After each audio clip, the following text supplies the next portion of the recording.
ಬ್ಯಾಂಕ್ನಿಂದ ಡ್ರಾ ಮಾಡಿ ಮನೆಯಲ್ಲಿ ತಂದಿಟ್ಟಿದ್ದ 2,000 ರೂಪಾಯಿಯ ಹೊಸ ನೋಟುಗಳು ಮುಟ್ಟಿದಾಗ ಪುಡಿಯಾಗುತ್ತಿದೆ. 15 ದಿನಗಳ ಹಿಂದೆ ಮೈಸೂರಿನ ವಿವಿ ಮೊಹಲಾದ ಕರ್ನಾಟಕ ಬ್ಯಾಂಕ್ನಿಂದ ಹಣ ಡ್ರಾ ಮಾಡಿದ್ರು. ಈ ವೇಳೆ ಅವರಿಗೆ ಹೊಸ 2,000 ರೂಪಾಯಿಯ ನೋಟು ಲಭಿಸಿತ್ತು. ಆದ್ರೆ ಈಗ ನೋಟು ತೆಗೆದು ನೋಡಿದ್ರೆ ನೋಟು ಮುಟ್ಟಿದಲ್ಲೆಲ್ಲ ಪುಡಿಯಾಗ್ತಿದೆ.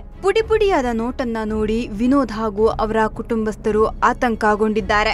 ನೋಟು ಬದಲಾಯಿಸಲು ಬ್ಯಾಂಕ್ಗೆ ಹೋದ್ರೆ ಬ್ಯಾಂಕ್ ಅಧಿಕಾರಿಗಳಿಂದ ಇವರಿಗೆ ಸಕಾರಾತ್ಮಕ ಸ್ಪಂದನೆ ಸಿಕ್ಕಿಲ್ಲ. ಪ್ರಧಾನಿ ಮೋದಿ ಅವರು ನೋಟ್ ಬ್ಯಾನ್ ಘೋಷಣೆ ಮಾಡಿದ ನಂತರ ಆತುರದಲ್ಲಿ ಪ್ರಿಂಟ್ ಆಗುತ್ತಿರೋದ್ರಿಂದ ನೋಟುಗಳ ಕ್ವಾಲಿಟಿ ಕಡಿಮೆಯಾಗ್ತಿದೆ ಎಂಬ ಪ್ರಶ್ನೆ ಇದೀಗ ಎದುರಾಗಿದೆ. ನಿಮ್ಮ ಬಳಿಯೂ ಹೊಸ ನೋಟುಗಳಿದ್ರೆ ಚೆಕ್ ಮಾಡ್ಕೊಳ್ಳಿ. ಬ್ಯಾಂಕ್ನಿಂದ ತಂದು ನಾವು ಸೇಫ್ ಆಗಿ ಇಟ್ಟಿದ್ದೇವೆ ಎಂದು ಎಲ್ಲಾದರೂ ತೆಗೆದಿಟ್ಟಿದ್ರೆ ಅದನ್ನೊಮ್ಮೆ ಈಗಲೇ ನೋಡ್ಕೊಳ್ಳಿ. ಇಲ್ಲಾಂದ್ರೆ ನಿಮ್ಮ ಮನೆಯಲ್ಲಿ ಇಟ್ಟ 2,000 ರೂಪಾಯಿ ನೋಟು ಇಟ್ಟಲ್ಲೇ ಪುಡಿಯಾಗಬಹುದು.